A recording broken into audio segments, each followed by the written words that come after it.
Economics की इस class में पुनः आपका स्वागत है। जिस टॉपिक के ऊपर आज हम डिस्कस करने वाले हैं उस टॉपिक का नाम है तुलनात्मक लागत का सिद्धांत। क्या नाम है उसका? तुलनात्मक लागत का सिद्धांत, जिसे दूसरे नाम से जाना जाता है तुलनात्मक लाभ का सिद्धांत। या इसी सिद्धांत को कहते हैं अंतरराष्ट्रीय व्यापार का परंपरावादी या प्रतिष्ठित सिद्धांत। तो जो यह सिद्धांत है, सबसे पहले बात करते हैं कि यह दिया किसने, इसका जन्मदाता कौन था, इसका प्रतिपादक कौन था। तो इसका जो जन्मदाता था, सिद्धांत की जो व्याख्या करने वाला अर्थशास्त्री था, उसका नाम था डेविड रिकार्डो। क्या नाम था उसका? David Ricardo. तो जिस कारण से इसे रिकार्डो का तुलनात्मक लागत का सिद्धांत भी कहते हैं। तुलनात्मक लागत का जो सिद्धांत है वो किसने दिया है? डेविड रिकार्डो ने दिया है, जिस कारण से इसे रिकार्डो का तुलनात्मक लागत का सिद्धांत भी कहते हैं। तो जो रिकार्डो था उसने 1817 में 1817 में एक किताब लिखी। उस किताब का नाम था principles of political economy and taxation. इस किताब में उसने अपने इस सिद्धांत की विधिवत रूप से व्याख्या की। जो रिकार्डो था ये पहला व्यक्ति था या पहला अर्थशास्त्री था जिसने कि अंतरराष्ट्रीय व्यापार क्यों होता है इसके ऊपर विधिवत रूप से, स्पष्ट रूप से व्याख्या करने की कोशिश की, कि बतलाने की कोशिश की कि विभिन्न देशों के बीच अंतरराष्ट्रीय व्यापार क्यों होता है। अर्थात वस्तुओं का आयात और निर्यात जो देश हैं विश्व में क्यों करते हैं, ये बात इस सिद्धांत में बतलाने की कोशिश की है। किसने? रिकार्डो ने। तो तुलनात्मक लागत का सिद्धांत किसने दिया? तो तुलनात्मक लागत का सिद्धांत दिया रिकार्डो ने। तुलनात्मक लाभ का सिद्धांत भी कहते हैं इसको। किसने दिया? डेविड रिकार्डो ने। कौन सी पुस्तक लिखी उसने जिसमें उसने इस सिद्धांत की व्याख्या की? तो वह किताब, यह पुस्तक थी principles of political economy and taxation. कब लिखी गई? 1817 में लिखी गई। तो यह जो सिद्धांत है, इससे पहले एक सिद्धांत और आया एडम स्मिथ का। इससे पहले एक सिद्धांत आया एडम स्मिथ का।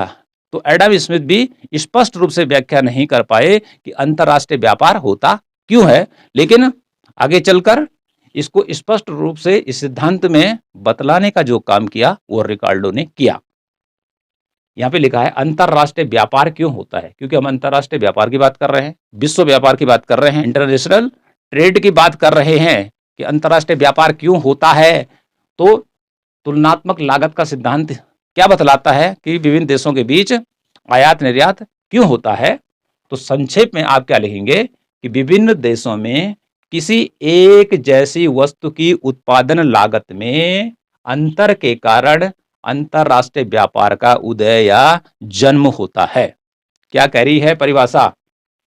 विभिन्न देशों में किसी एक जैसी वस्तु की, दुनिया में बहुत सारे देश हैं, अमेरिका है, भारत है, इंग्लैंड है, जापान है, फ्रांस है, जर्मनी है देश है जो क्या करते हैं आपस में आयात और निर्यात करते हैं वर्तमान में।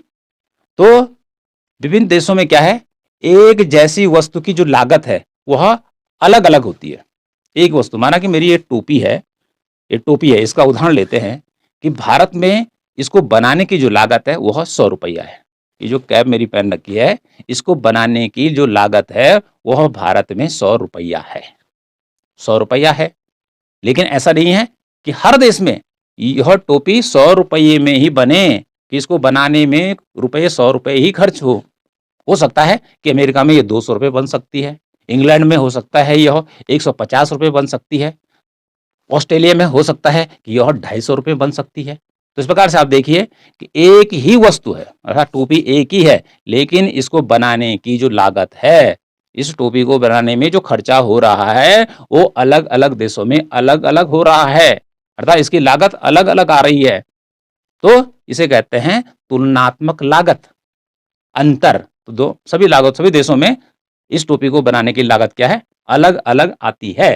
तो जब टोपी की लागत क्या हो रही है, अलग अलग हो रही है, तो इसको समझ सकते हैं कि एक जैसी वस्तु की जब लागत विभिन्न देशों में अलग अलग आती है तो तब जाके उसने कहा कि अंतरराष्ट्रीय व्यापार का उदय होता है, अंतरराष्ट्रीय व्यापार का जन्म होता है।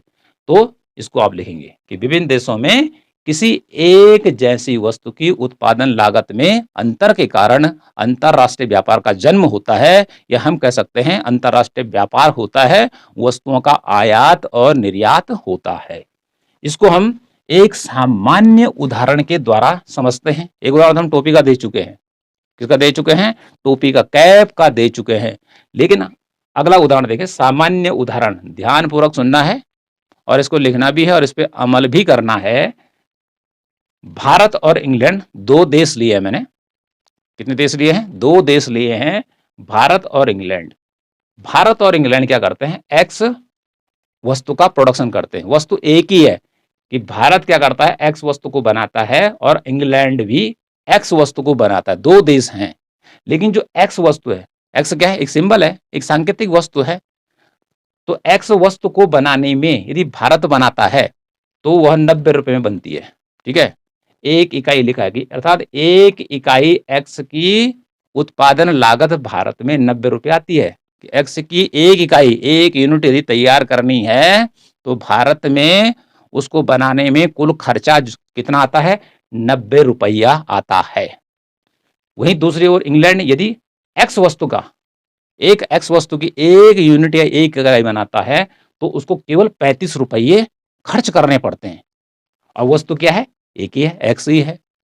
तो देखिए, भारत में 90 रुपया और इधर 35 रुपया, तो दोनों में अंतर देखिए। इसको इससे घटा देंगे तो 55 रुपए का अंतर आ रहा है। कितने रुपए का आ रहा है? 55 रुपए का डिफरेंस आ रहा है। इसे ही कहते हैं तुलनात्मक लागत अंतर। तो तुलना करने पर देखिए, भारत में 90 रुपए में बन रही है और इंग्लैंड में एक्स वस्तु 35 रुपए आ रही है। तो इन दोनों में यदि हम क्या करते हैं? इन दोनों में हम तुलना करते हैं तो तुलना करने पर ये ज्यादा है, ये कम है, तो इनको दोनों को घटा देंगे तो अंतर कितना? 55 रुपया। ठीक है, 55 रुपए का डिफरेंस आ रहा है कि 55 रुपए महंगा भारत में बन रहा है। तो ऐसी स्थिति में रिकार्डो ने क्या कहा? उसने कहा कि जो इंग्लैंड है, क्योंकि इंग्लैंड में केवल 35 रुपये में क्या है? वस्तु तैयार हो रही है, एक्स। तो इंग्लैंड क्या करेगा? एक्स वस्तु का निर्यात करेगा और भारत इस वस्तु को नहीं बनाएगा, क्योंकि यह वस्तु भारत में बहुत महंगी पड़ रही है। तो इंग्लैंड इसको निर्यात करेगा, किसको? भारत को करेगा। क्यों करेगा? क्योंकि भारत में ये वस्तु महंगी पड़ रही है और भारत इसको अपने देश में बनाता है तो भारत को क्या होगा? घाटा होगा।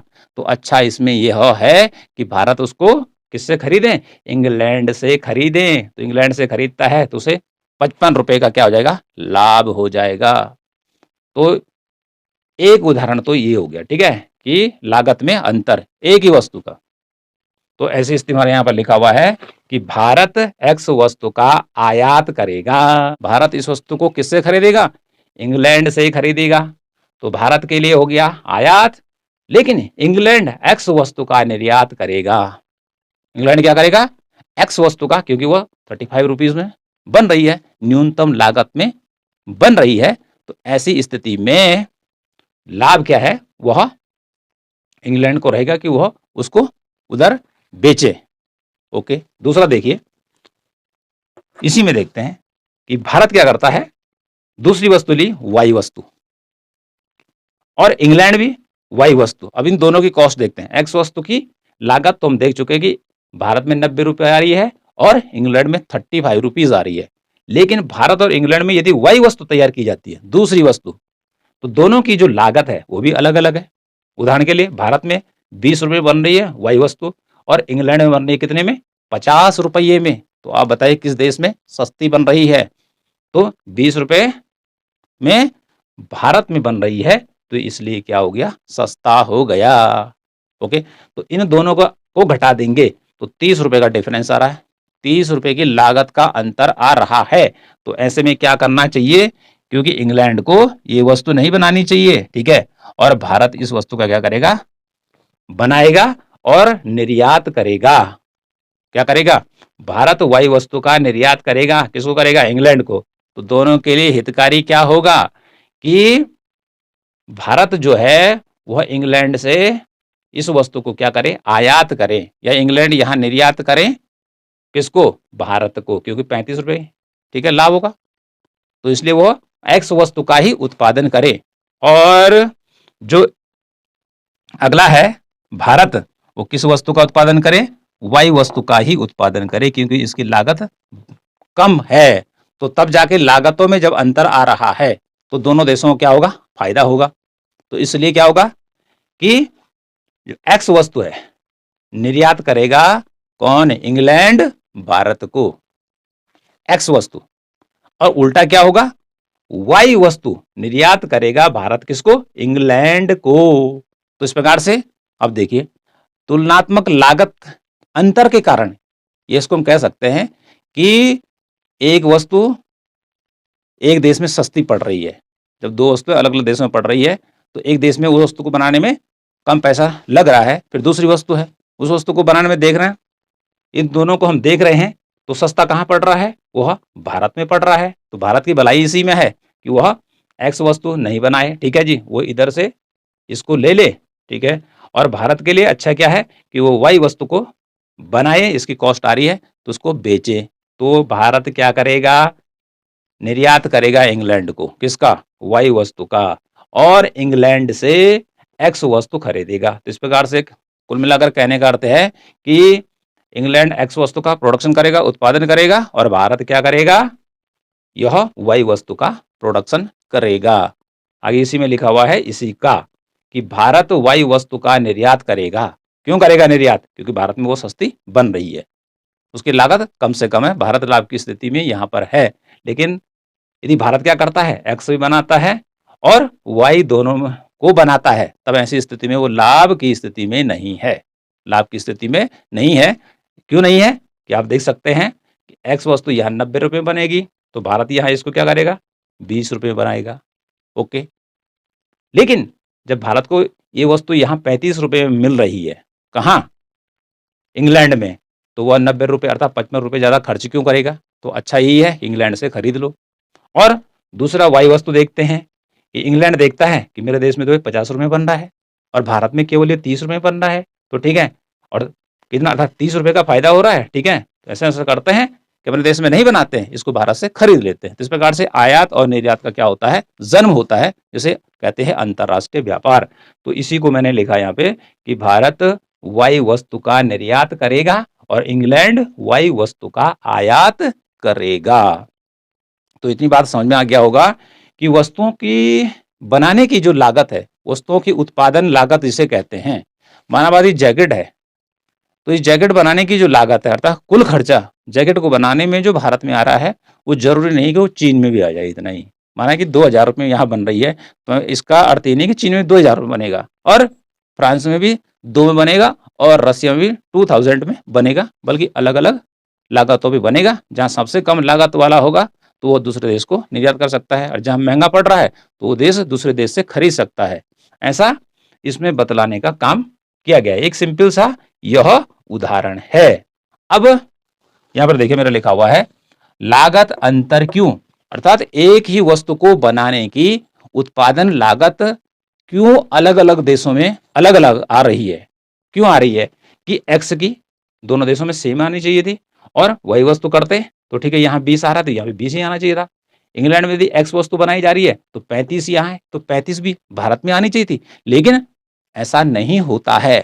क्यों नहीं होता है कि लागत एक जैसे क्यों नहीं आती है, बहुत इंपॉर्टेंट क्या है ये क्वेश्चन है कि लागत एक ही जैसी वस्तु को बनाने की सभी देशों में एक समान क्यों नहीं आती है।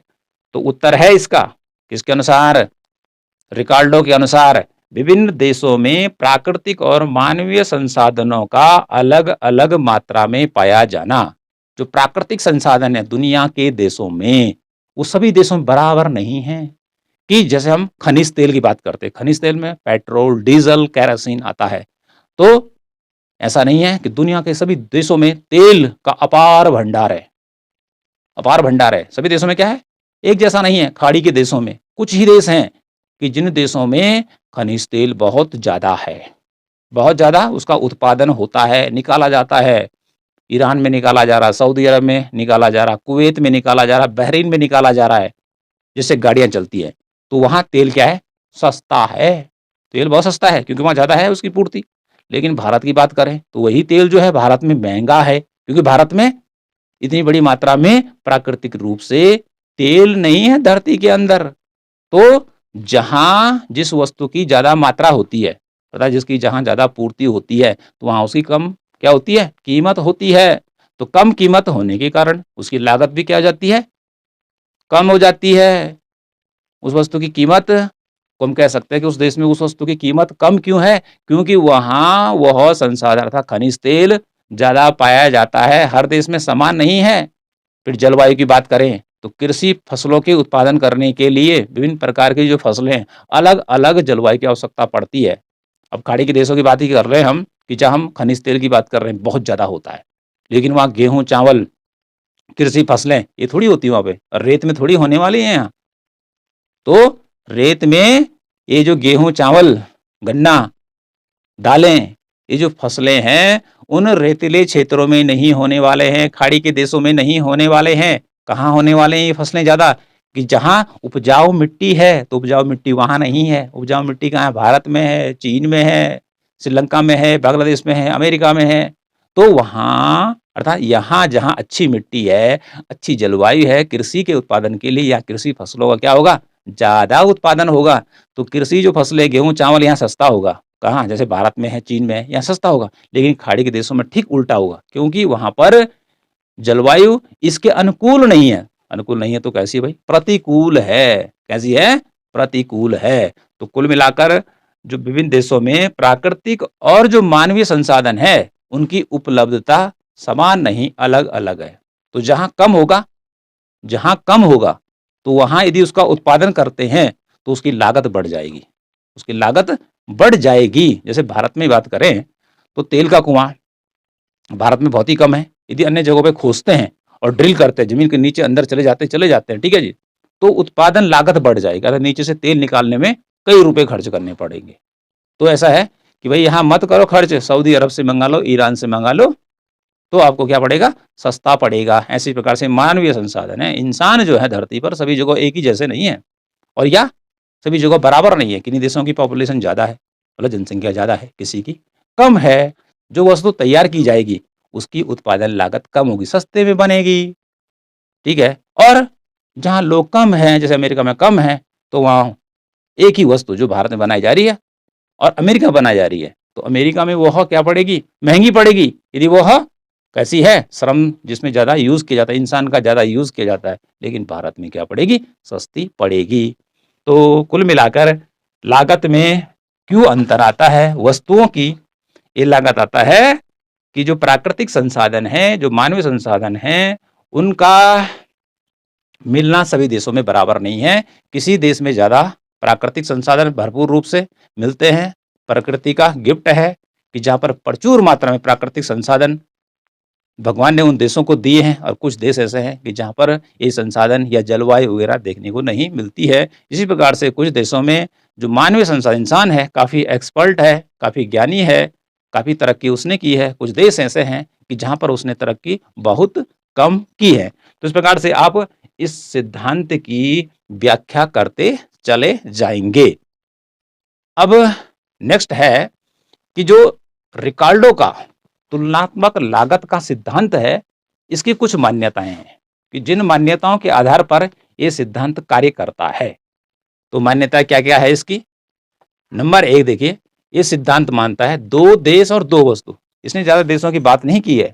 आज वर्तमान में क्या होता है कि विभिन्न देशों के बीच व्यापार होता है, वस्तुओं का आयात निर्यात होता है, लेकिन इसने कहा कि केवल दो देश होते हैं।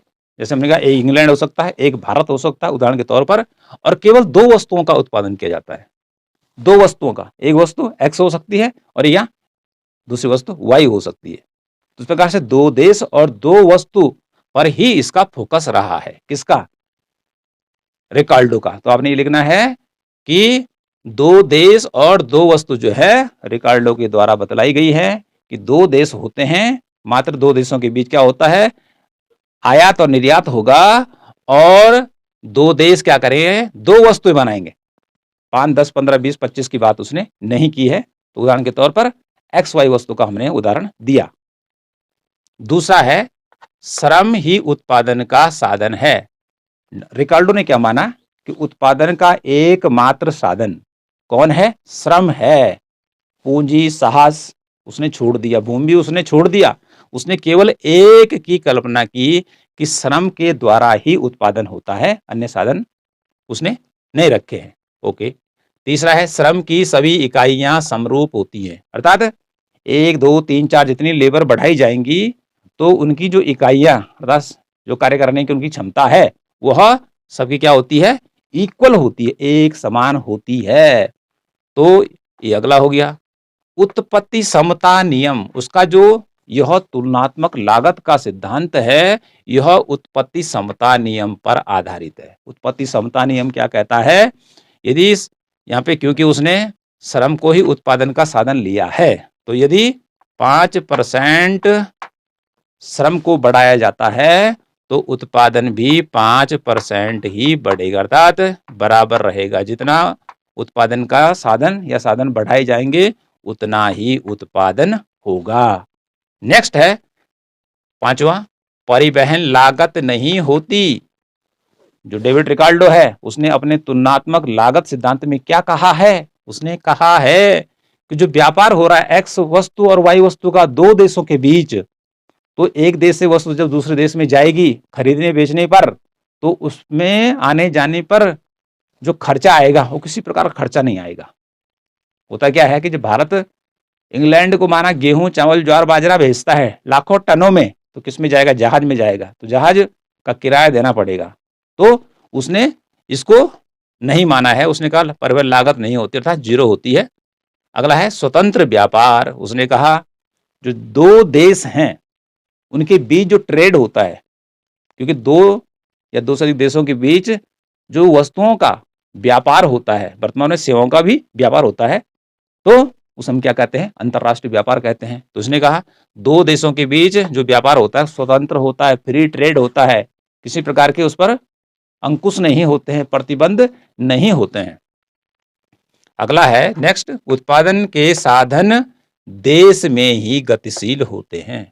क्या कहा उसने, उत्पादन का साधन उसने कितने लिए हैं इसमें, उसने केवल एक ही लिया है और वह है श्रम। तो उसने कहा कि श्रम क्या होता है कि देश के अंदर गतिशील होता है। अर्थात हम भारत की बात करते हैं और भारत में उत्तराखंड को लेते हैं, तो उत्तराखंड का जो श्रमिक है वो देश के किसी भी कोने में जाकर काम कर सकता है।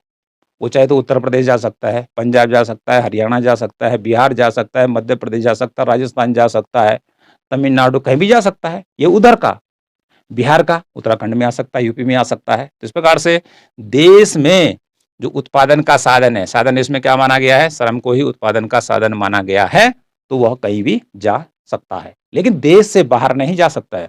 माना कि दिल्ली का कोई श्रमिक है और वह इंग्लैंड जाना चाहता है, तो उसने कहा वह नहीं जा सकता है। नेक्स्ट है हमारे पास पूर्ण रोजगार की स्थिति।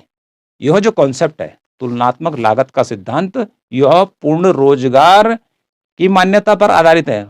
इस सिद्धांत का कहना है कि जिन दो देशों के बीच आपस में ट्रेड होता है, इंटरनेशनल ट्रेड, उन दोनों देशों में पूर्ण रोजगार पाया जाता है, अर्थात सभी लोग काम पे लगे रहते हैं, बेरोजगार नहीं रहते हैं। नेक्स्ट है पूर्ण प्रतियोगिता। डेविड रिकार्डो का मानना है, अर्थात उसका पूरा जो सिद्धांत है वह पूर्ण प्रतियोगिता की अवधारणा पर आधारित है। उसने कहा वस्तु बाजार और साधन बाजार में पूर्ण प्रतियोगिता पाई जाती है, अर्थात दोनों देशों में जो ट्रेड कर रहे हैं आपस में इंटरनेशनल ट्रेड, उन देशों में वस्तु बाजार और साधन बाजार में कैसी प्रतियोगिता पाई जाती है, पूर्ण प्रतियोगिता पाई जाती है। तो इन मान्यताओं के माने जाने पर ही डेविड रिकार्डो का तुलनात्मक लागत का सिद्धांत काम करता है। एक बार इसी को रिपीट कर लेते हैं। तुलनात्मक लागत का सिद्धांत या इसका दूसरा नाम है तुलनात्मक लाभ का सिद्धांत। ये सिद्धांत जो है अंतरराष्ट्रीय व्यापार का सिद्धांत कहलाता है, जो ये बतलाने का काम करता है कि अंतरराष्ट्रीय व्यापार क्यों होता है। तो रिकार्डो ने ये कहा कि अंतरराष्ट्रीय व्यापार होने का जो मुख्य कारण है वह है तुलनात्मक लागत, अर्थात वस्तुओं की जो लागतें हैं कि दो वस्तुओं को बनाने में जो लागत होती है दो देशों में वो अलग अलग होती है। एक देश में सस्ते बनती है तो एक देश में महंगे बनती है। जैसे हमने यहाँ पर कहा था कि भारत में एक्स वस्तु 90 रुपये बन रही है और इंग्लैंड में एक्स वस्तु 35 रुपये बन रही है, तो भारत इसको अपने देश में नहीं बनाएगा। क्यों नहीं बनाएगा? कि भाई यहाँ 90 रुपये अर्थात डिफरेंस कितने का है, अंतर है 55 रुपये का, तो 55 रुपये का क्यों नुकसान करना है? इसलिए क्या करना है, रिकार्डो के अनुसार वह इसको किससे खरीद लेगा? इंग्लैंड से खरीद लेगा। और दूसरे में कि वही वस्तु भारत में सस्ती बन रही है तो और इंग्लैंड में महंगी बन रही है, तो इंग्लैंड के लिए अच्छा क्या रहेगा कि वह वही वस्तु को अपने देश में न बनाए और वो भारत से उसको खरीद ले। तो इस प्रकार से अंतर्राष्ट्रीय व्यापार का क्या होगा? जन्म होगा। और यहाँ पर हमने ये भी बताया था आपको कि अंतर्राष्ट्रीय व्यापार में लागत अंतर क्यों आता है, तो हमने यहाँ पर वही बदलाया जो कि रिकार्डो ने कहा कि लागतों में अंतर इसलिए आता है कि विभिन्न देशों में प्राकृतिक संसाधन जो जलवायु है वह अलग अलग या भिन्न भिन्न मात्रा में पाई जाती है। किसी देश में अच्छी जलवायु पाई जाती है तो किसी में विषम पाई जाती है। किसी देश में प्रचुर संसाधन, प्राकृतिक संसाधन, लोहा, कोयला, सोना, तांबा, चांदी ज़्यादा मिलते हैं तो किसी देश में कम मिलते हैं। तो जिस देश में सबसे ज़्यादा मिलते हैं तो उस देश में इन संसाधनों की भरमार होती है, पूर्ति ज़्यादा होती है, तो वह इन वस्तुओं को सस्ते दाम पर बना सकता है और दूसरे देशों को जहां ये वस्तुएं कम मिलती हैं वहां उनको बेच सकता है। तो इस प्रकार से ये है रिकार्डो का तुलनात्मक लागत का सिद्धांत। तो आई होप कि यह सिद्धांत आपकी समझ में आ गया होगा। 2-4 बार रिपीट कीजिए तो ये आपकी समझ में आ जाएगा। मिलते हैं नेक्स्ट वीडियो में।